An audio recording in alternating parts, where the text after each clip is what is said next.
And those slain by Jehovah will certainly come to be in that day from one end of the earth clear to the other end of the earth.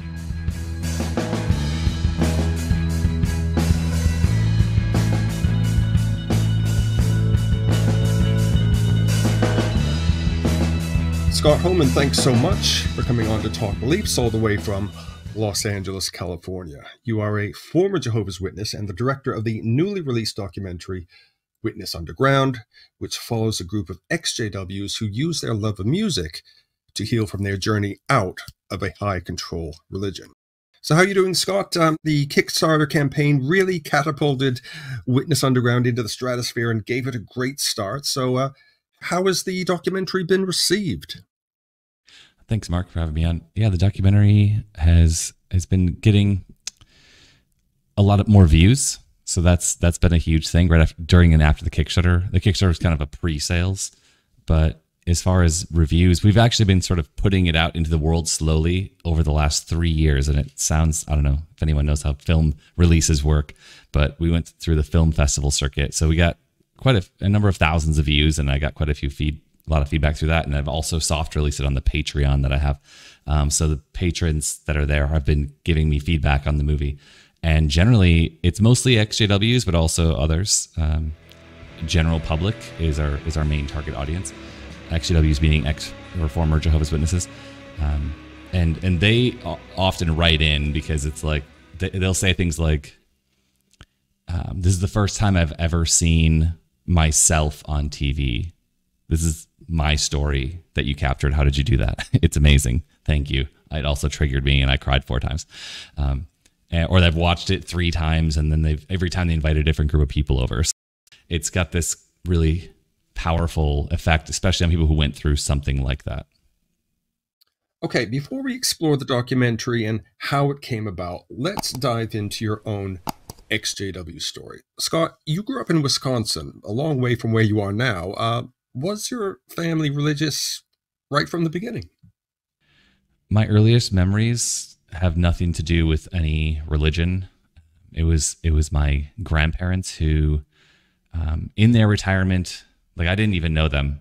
I don't think I'd even met them up until maybe like 8 years old or something. But they were off in their retirement, traveling and living in Florida and New Mexico and bumming around in their 50s, 60s. And during that time is when they found religion. I think they would have identified. They're both World War II vets. They're still alive, actually, in like 99 and 97. But in that time, they found this religion. And I think, part of it was they liked the sale of immortality as a good pitch for them. But they were still young and healthy, and they'd raised 4 kids, and my dad being one of them. And I think it was a community thing for them. And also, like, of course, everybody wants to live. I mean, the idea of immortality in general sounds pretty good. A lot of religions use that to draw in members or comfort people when someone's going through grief. So they joined it, and then years later started influencing my father. So I think when I was like between 6 and 8 years old, our dad started going to this church, and then he started bringing us, there were 3 of us at the time, and later 2 more daughters, 2 sisters, all the same parents. They started bringing our family. My dad started bringing our family to it, and then later we met our grandparents for the first time, and they were in it, but they're also like, we would go with them to church. We would also go to the VFW, the veterans events, which the Jehovah's Witnesses are like hard cut off. That no military, no war. They're deep pacifists in general. So I had kind of this, like, my grandparents who got into it were also sort of balanced in a way. And then my mom didn't really like it, and she wasn't very religious. I think my parents believed in God, and my mom's side was more Lutheran. My dad's side was more Baptist, but like once a year kind of Baptist, once a year kind of Lutheran. Like they weren't really serious. They were never read the Bible or anything like that I was aware of. My dad started taking it seriously, but he's also raising kids and working a full-time job and, a lot, building, constructing something every night for the house or fixing a car. So he's like a very busy couple. And my mom's a full-time worker. So like we went like half the time, and then it was sort of like a soft thing because there was no real peers my age that were in the church either.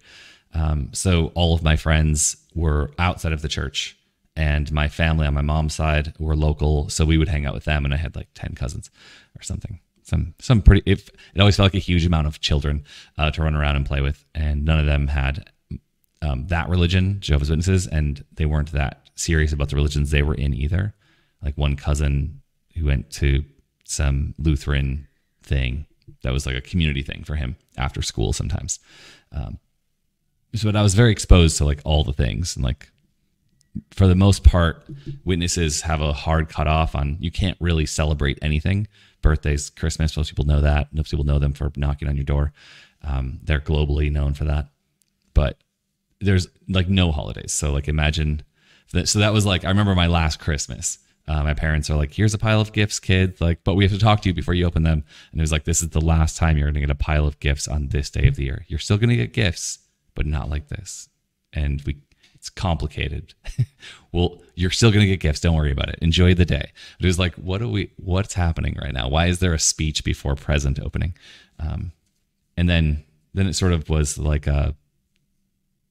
every time there's a holiday, you know that everyone's planning for it, excited about it. Everyone's talking about it, and everyone talks about what happened during the day. But I had to, we're sitting it out.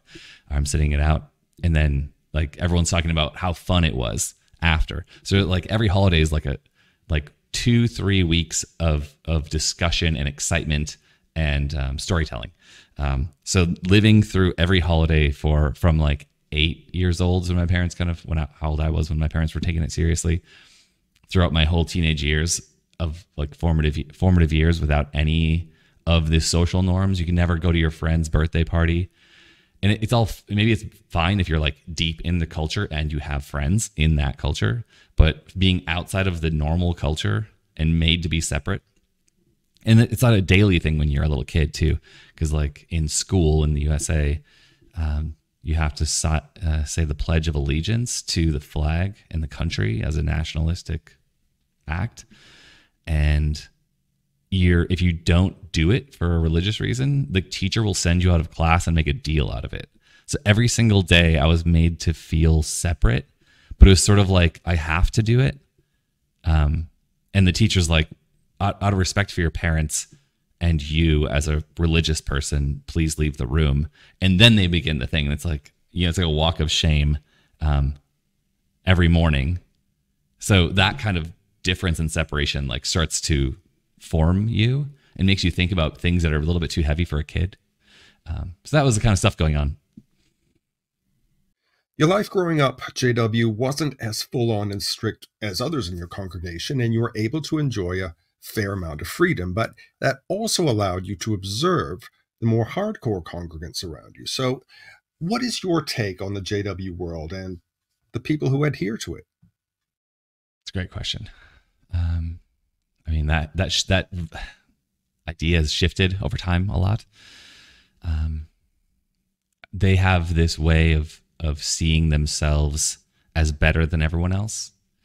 And we talk about it a lot with social media of echo chambers.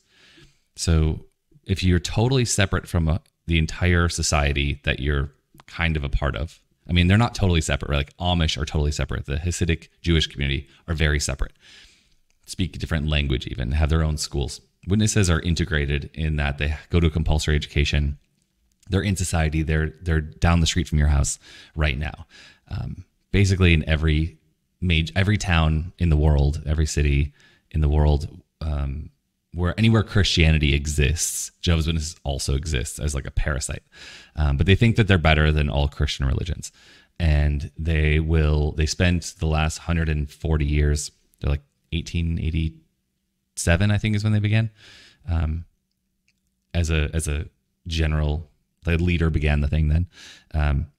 And their idea was that they're going back to from their perspective, to Steelman argument them, it's like give the best argument from their perspective, or try to.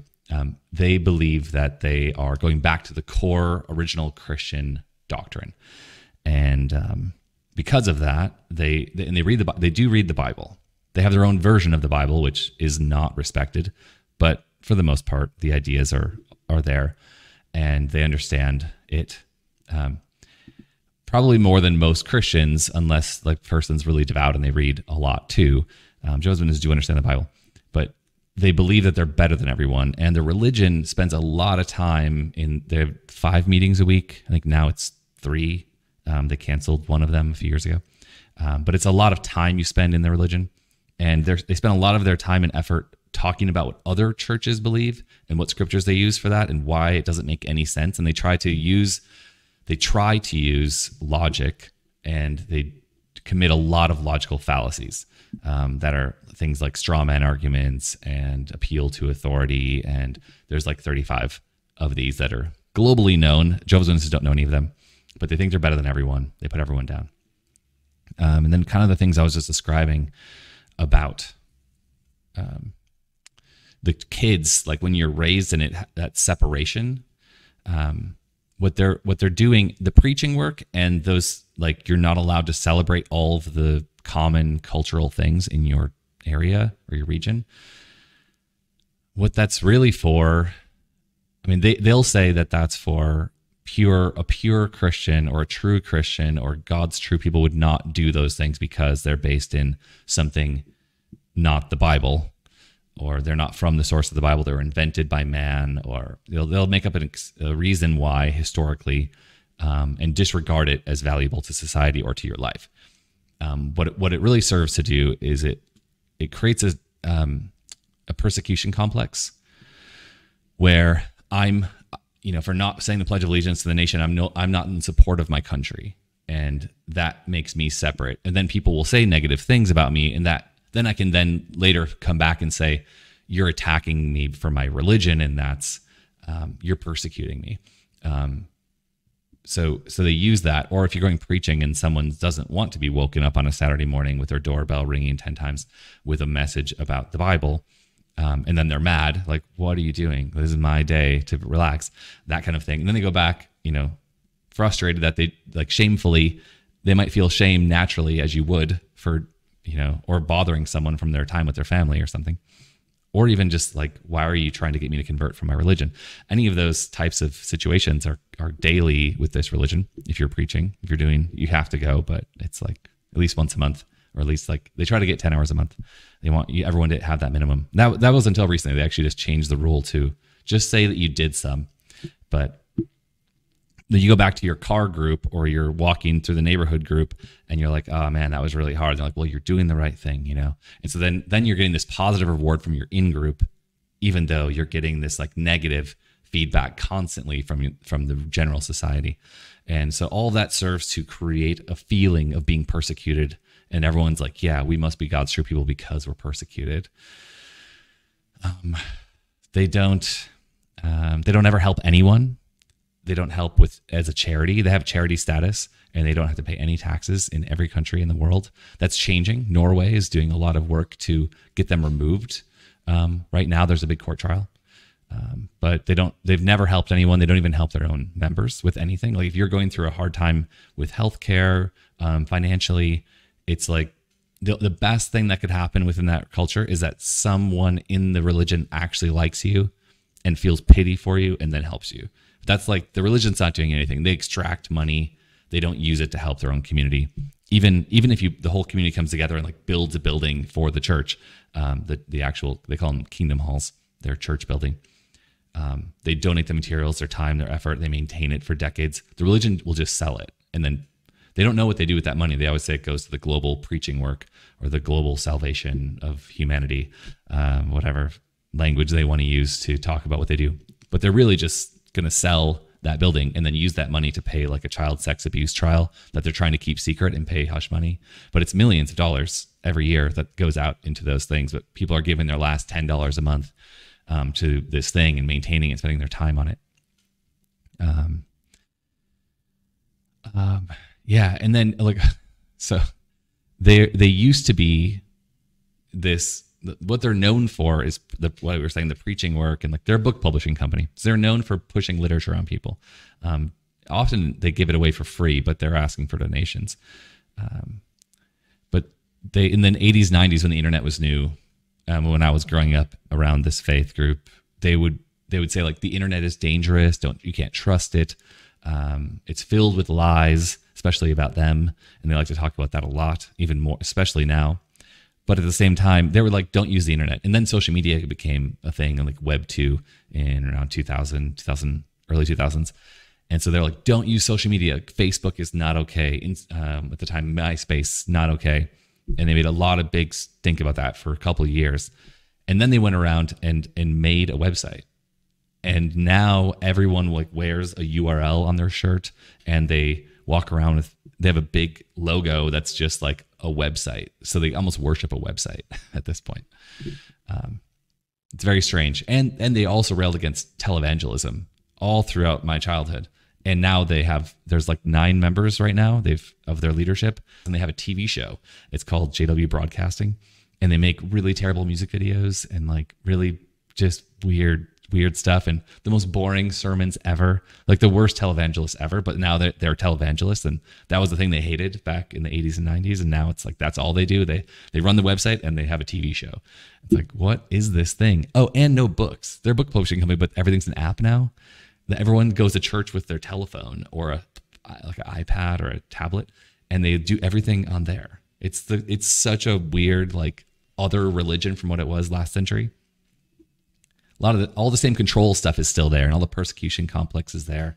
The superiority vibe is there. Yeah.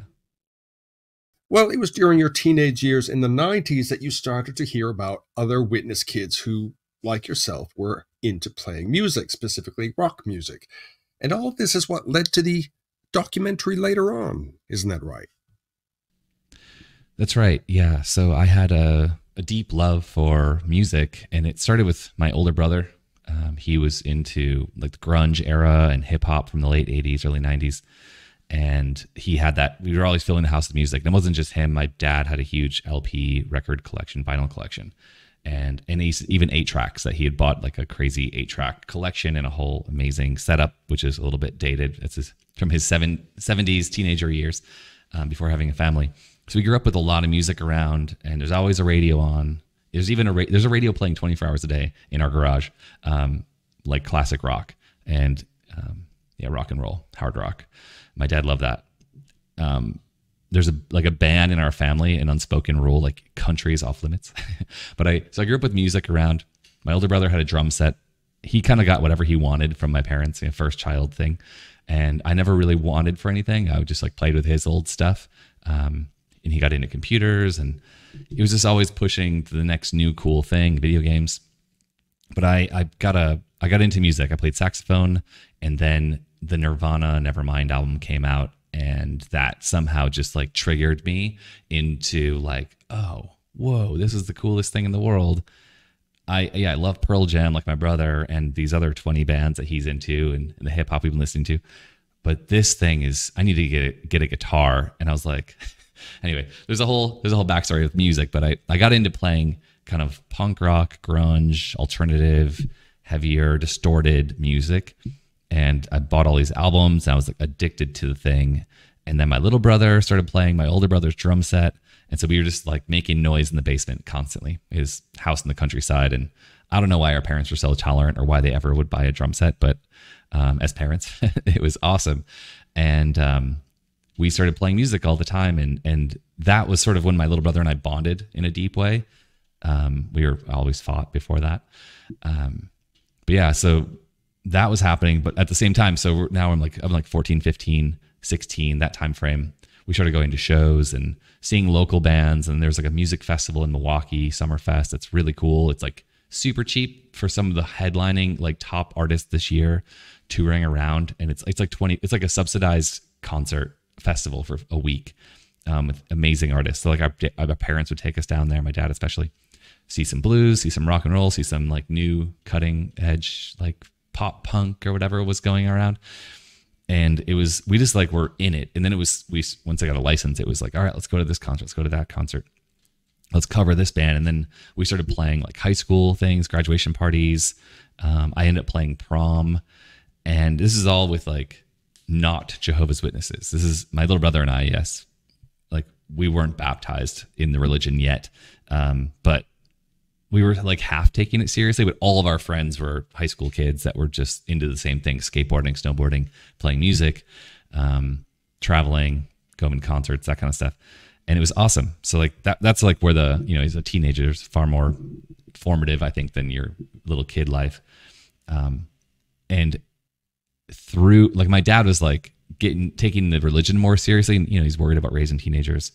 And my parents are like kind of bad at the religion, but my dad was encouraging us to go, play or go do something with other witnesses. So there's like where he worked, in his factory job was like an hour away. So we would go there and he would play basketball with the witnesses from like, there's like 3 congregations there.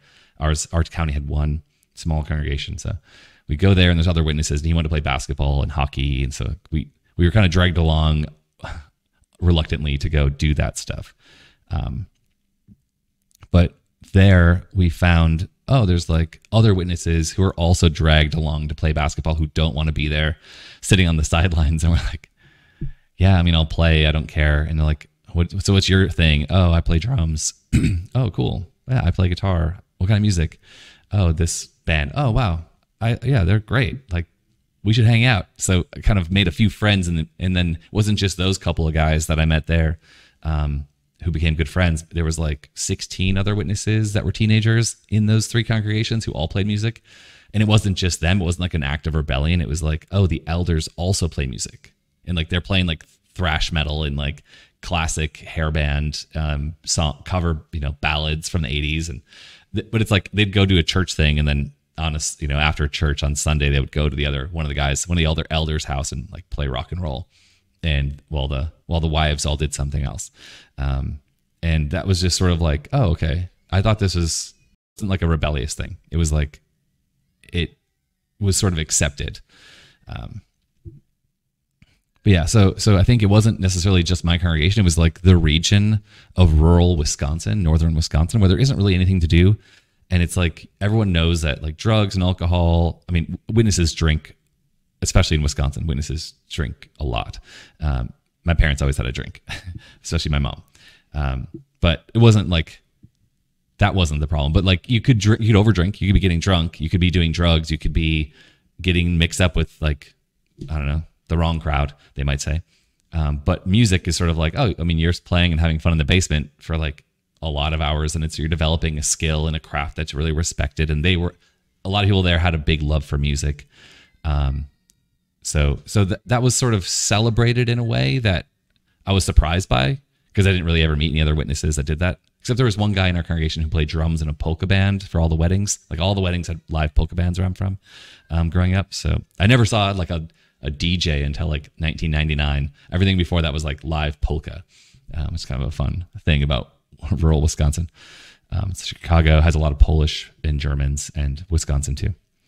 But yeah, the contrast to that being real was that a lot of witnesses had record and music collections, especially teenagers, but then the parents would go through it.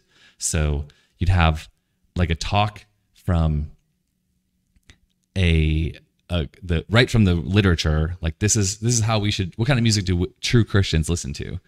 And they often say things very negatively against anything metal or anything hip hop, almost to a level of like racism when it comes to hip hop. Like, it's just like off limits. But yeah, you'd have parents like get, after like a summer convention, they have a once a year convention. There's like 3 big events in every region. The big one's the convention every year, that all the region or all the state's congregations come together for one big super event for 3 days. And then all the parents would be like, we're going to look at your record collection because of that one talk on Saturday. And then they go through, or they'll secretly go through, and they'll like confront the kid and make the kid destroy their records or burn them or throw them away or smash them. Or the parent will just do it and then tell the kid that was their punishment for, bringing satanic materials into the house, or how dare you, disobey, and make it a whole thing. And then the other teenagers will talk like, oh my God, my mom threw away my record collection. I can't believe it. That costs so much money. And like, I love it. I'm just going to rebuy it, but keep it a secret. Like, those kind of conversations were happening. And my dad had one of those conversations with me one time. He's like, I know other parents are doing this, but you saw my record collection. I've had it for 30 years and I'm not getting rid of any of it. And I feel like you need to make up your own mind about what you think, use your own conscience, like develop your conscience. If you think it's not good for a true Christian to have it, then don't buy it. Don't listen to it. But if it's up to you. He's like, I'm never going to go into your collection. But he gave like a scenario. He's like, imagine if I did this and I found this record. He's like, I love this record too. But he's like, if I found this record and threw it away, like how would that hurt our relationship? He's like, I don't want to do that. So that was actually like a cool, reasonable thing about my dad. And also like another example of the more reasonable tolerance that they had compared to the general culture of the religion. We always had this like duality of like, here's what the religion's saying, and here's how the culture actually works. And every region has its own thing going on, and every congregation has a different vibe to it, depending on like the leadership or the families involved or who has influence in that specific congregation. But then there would always be these like, okay, we need to reset. There's a problem in this region, so we're bringing it up at the convention in the summer, and then it's like, okay, we got to tighten back down, and that kind of fluctuation was always happening. And music was always one of those things. Like, you got to check these kids' record collections. Like, they're getting information from this. They're getting influenced by this. So all of that was the world I was living in. And I started a band. I was in a band in high school, and we played prom, which is totally off limits for witnesses. But it's like, yeah, of course we're going to do that. And that was super fun. And we played a lot of graduation parties with that band, and we recorded an album, and it was great. I was sort of a little bit bored by the theme. I loved the guys and I loved what we were doing, but it was sort of bored by the kind of music we were making. I was into very different kinds of stuff.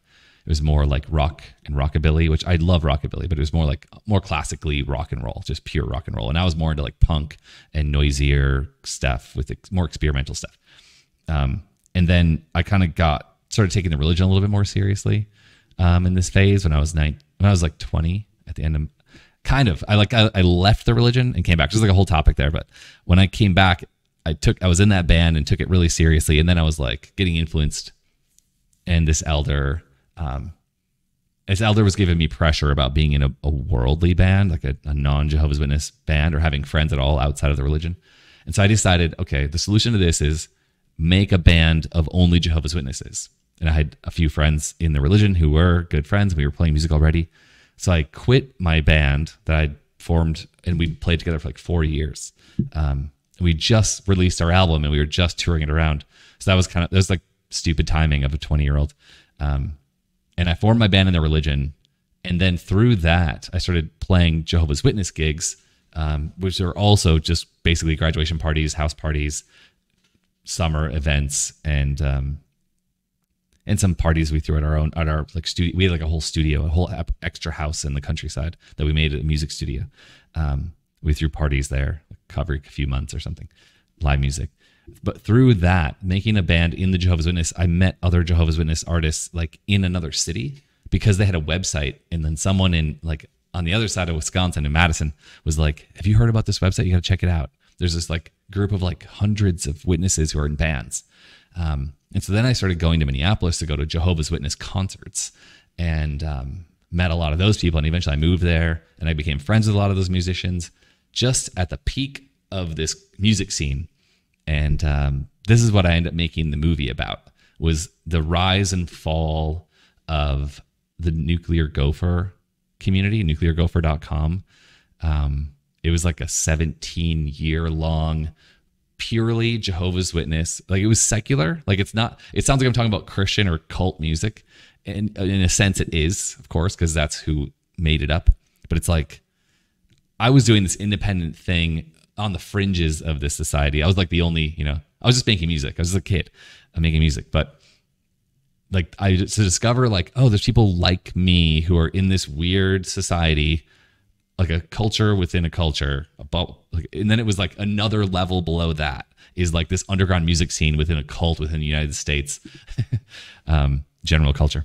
So I was like, oh wow, this is really cool. And then they were some of the most interesting people I'd ever met in that religion. I was kind of bored by, disturbed by, like trying to like not be a Jehovah's Witness while also trying to maintain, like, I wanted to live forever. I wanted to maintain the access to immortality while also not being surrounded by or associating with like the weirdest people in the world.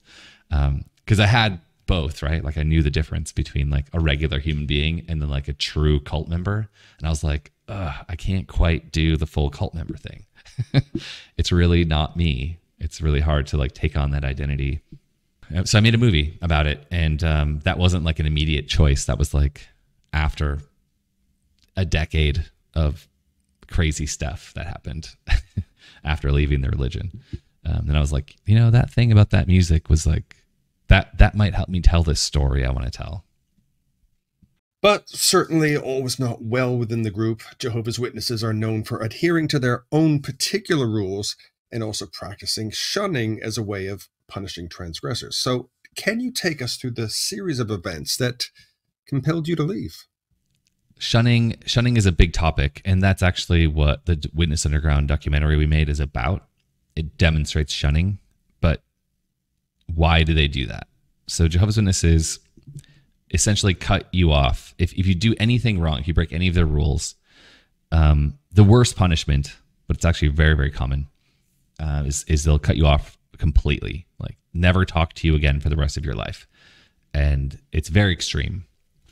What do they do and why? They do a complete cutoff, and they base it on some script. They base everything on some scripture, and it's usually like cherry picking, and it's all over the Bible without any regard to context of what that book was about or what was happening in that book. But basically, there's a scripture that says you wouldn't even eat a meal with someone like that. And whatever the situation was, I don't remember exactly anymore. It's been a couple decades since I've cared or paid attention, but basically that's the standard. If the leaders of your congregation decide that you're worthy of being stoned to death for your transgression, and the transgressions can be as simple as like you smoked a cigarette, or you don't think that what they wrote in their book is true, or if you looked for inconsistencies between like the 1970s and 1990s publications, they would regard that as like thought crime, or like dealing towards apostasy, or something more common like you slept with someone and you had sex, or even like you wanted to have sex but you didn't, but the situation looked bad, where you were in a building at the same time and people might have seen you walk in,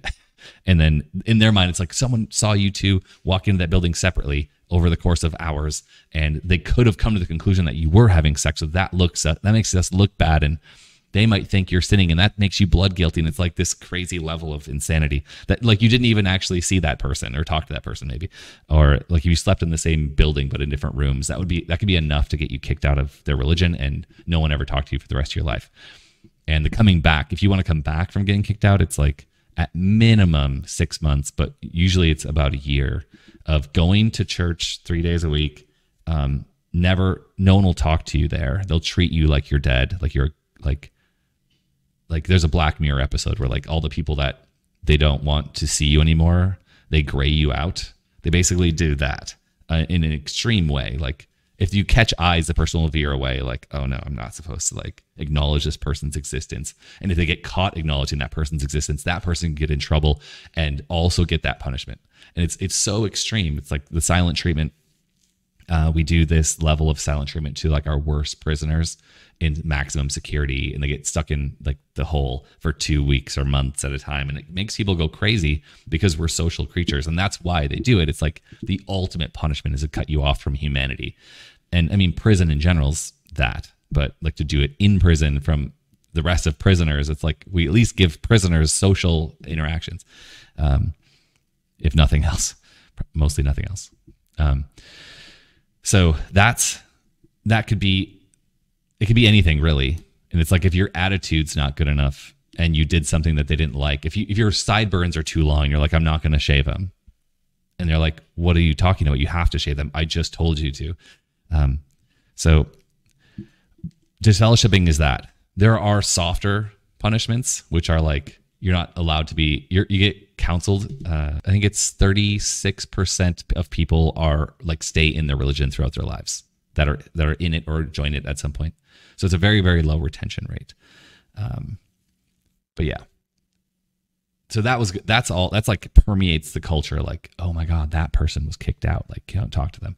So you have that going on. Meanwhile, you're like trying to get new people to come in. And so you might have like someone you're treating in this really hateful, dark way, sitting in the seat next to someone who just got knocked on the door, and they were invited to come to the church, and like everyone's like, oh my God, hey, so glad you came here. They won't talk to the next person over. And they want that person to leave immediately after the church session is over. They're not allowed to talk to anybody ever. So it's just a crazy environment of like, you're in good graces and you're not. And it's like, why did I leave the religion? And how did this happen to me? It starts, I mean, it's like 100 things or 1,000 things. I remember telling my teenage friend, like the other musician Jehovah's Witnesses that I was meeting, when someone, you know, had some trouble or someone got kicked out and they were having, like their mom, they couldn't talk to their mom for a year, years or something. And they're like sad about it. It's like, yeah, or like a good friend of ours left the religion on purpose because they don't believe it. They're like, how could they do that? Or like, I miss them and I want to talk to them. I'm not supposed to. I remember having conversations with multiple times like, oh, there's only like 3 reasons to stay in this religion. Like as a teenager, I was already there. I was already like deconverting myself slowly. Like, well, what are they? What do you mean? Like, well, everyone's like, why could you possibly leave? Like, what else is there? It's like, the only reasons to stay here are getting immortality. And why do I think it's true? Well, Bible prophecy was my thing at the time. I don't think Bible prophecy holds any water as evidence at all. No one knows when any of the books were written. Most of them were probably written after an event that they proclaimed that they proved or said beforehand. Anyway, so I was like already deconverting, but what were the big things? The very first interaction with this religion was my mom's dad died tragically when I was like 6 years old in 1987. And we went over to my grandparents had just come back. They bought a house. My dad's parents, the Jehovah's Witness grandparents, they were like in our town for a year or two, and they moved out of state again. We were over there, and I remember just like not understanding what death is, and like realizing he's gone, like done, and crying in the bathroom alone. Like I felt shame to like be sad, and I was in there for like an hour or something. But I was learning, like Jehovah's Witnesses are like, well, that grandpa wasn't a Jehovah's Witness, so certainly he doesn't go to heaven. And it's like, well, everyone else who loved him and knew him says he is. Like, that's confusing.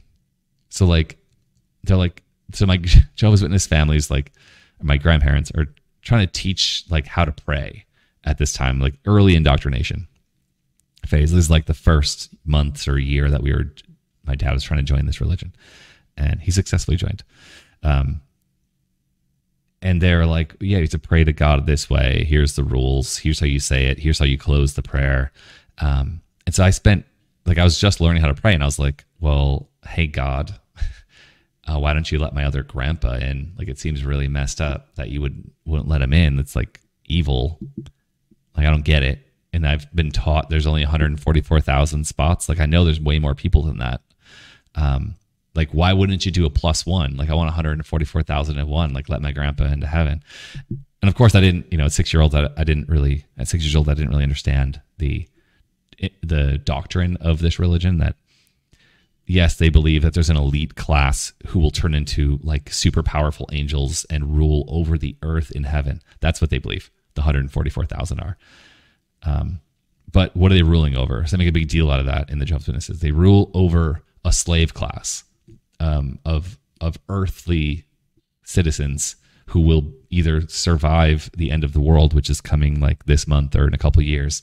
They're always like, it's like right here. We don't know when it is. We can't say the date. We've tried that a lot of times. It doesn't work. So it's like soon, imminent. This is the word they like to use. They may have updated and chosen a different word, but imminent they've been using for decades. Earthly class. So like I learned later that, witnesses generally teach that you're going to live forever on earth or be resurrected to a human physical body forever. But like that kind of shocking a kid with like grief with a concept of like barring entrance to someone. I was like, this is wrong. Like everyone on this side of my family that I know and trust and love is saying he's already in heaven and he's good.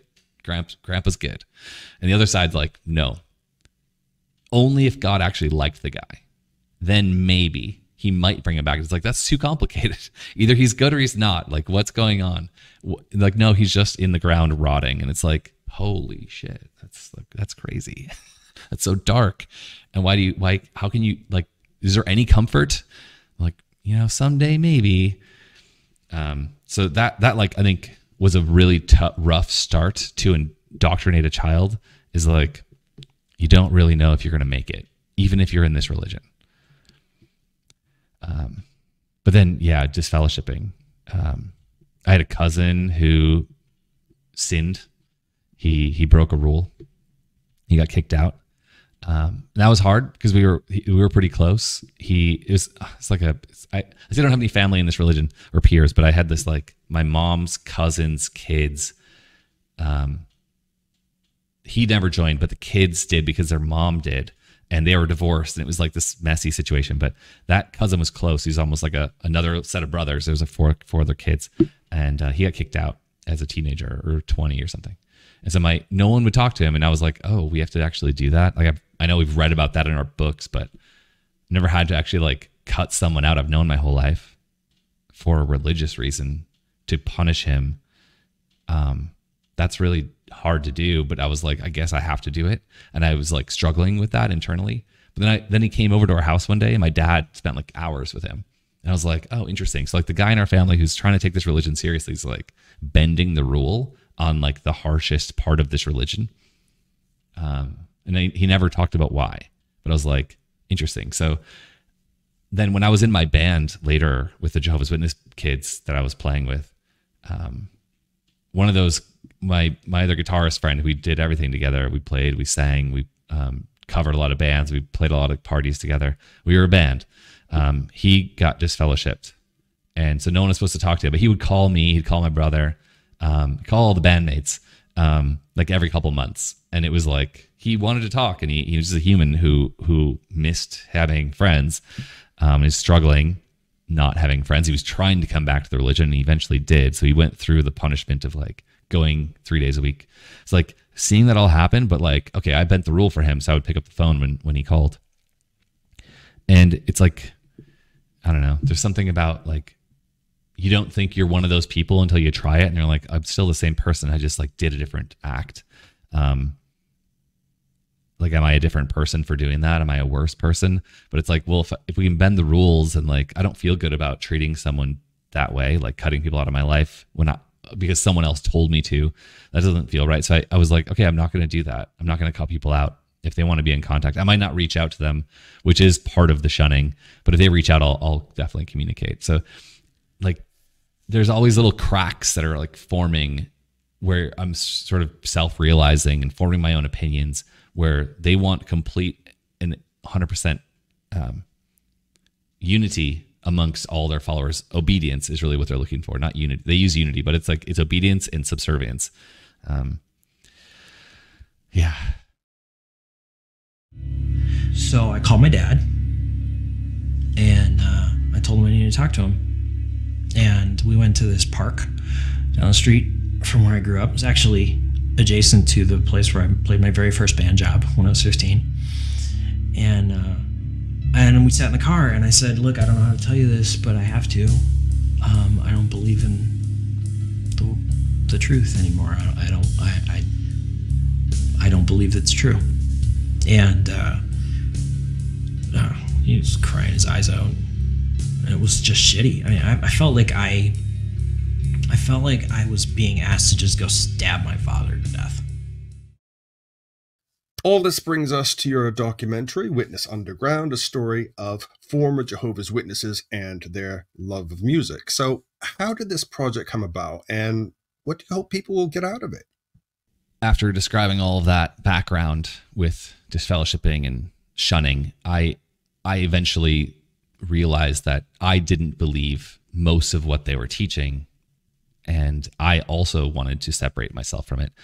And I did that, and I got cut off from my family and friends. And it was a little bit softer than the average. It took a few years for them to fully cut me out. But then I lived with that. So now I'm right now 15 years after leaving the religion, going on 16. And about 8 years into that, 2000, whatever, it doesn't matter. About 8 years into being shunned and being completely cut off, I was like, wow, this is terrible. And I want to tell this story.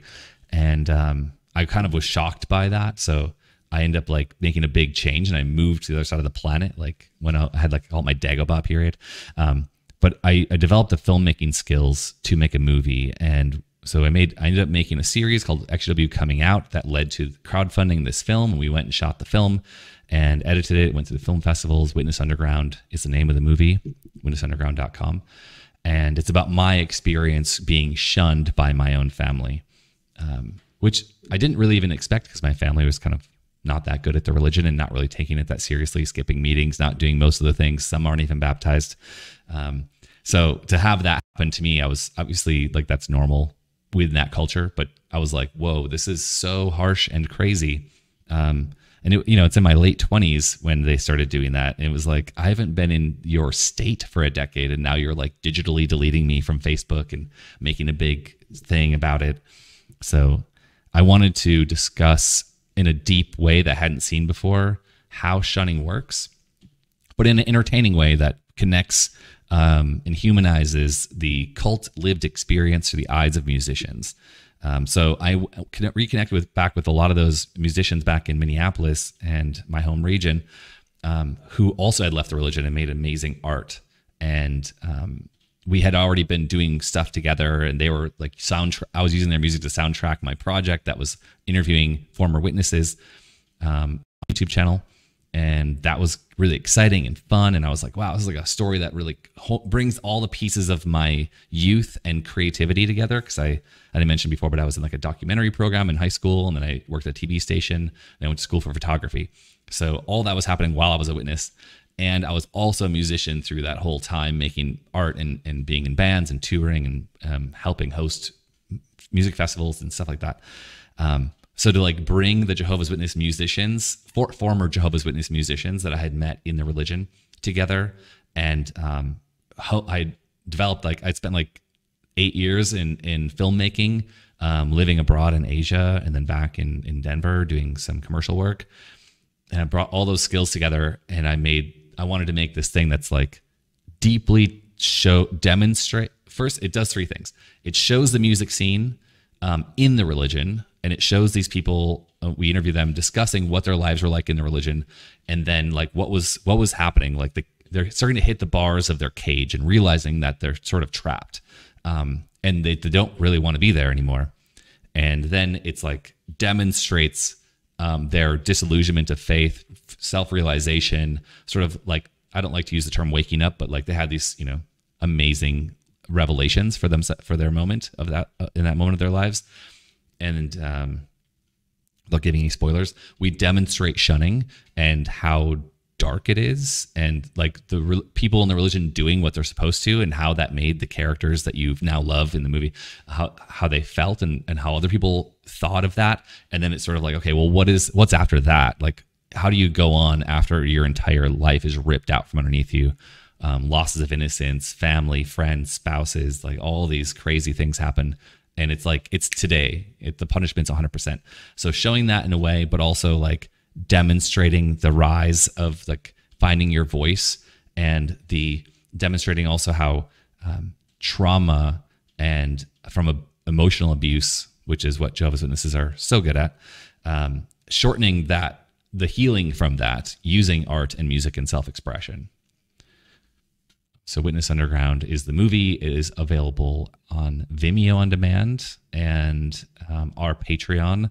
And that's not the full release idea. That's like a stopgap solution until we get full distribution. So I actually just uploaded it today to Film Hub, which is an aggregator that allows us to get it on Tubi and Amazon, Apple TV, and other streaming services. But it's a very big moment right now, because the Kickstarter we just launched was like we need some money to do this. So now it's like making its moves into the greater streaming world, but it's like a 5-6 year long journey. But yeah, the story is super important to me. It's super important to everyone that's in the film. And there's a couple million former Jehovah's Witnesses around the world. But really, we wanted to connect with the general public and show how shunning works and why it's dangerous for society in the most entertaining way possible. And the music's amazing. It's like 42 songs, and like half of them are from musicians in the religion, and the same musicians and others that have left the religion. And the music they made, sort of finding their voice out in the real world. And they had a lot to say about that self-realization moment, their deconversion, deconstruction for Christian, former Christian deconversion type life changes. And it's something we're all really proud of. And we're so happy to get it out in the world. We think it'll make some affect change for the better and help general public understand what their neighbors are doing. Well, it's been great hearing from you, Scott, and I just want to thank you for taking the time to come on to the show today. I will leave links to the documentary and your social media in the description below, and all that's left to say is thank you once again, Scott, for coming on to Talk Beliefs. Thank you, Mark. It's been a real pleasure. I love your show. I think you're doing great work.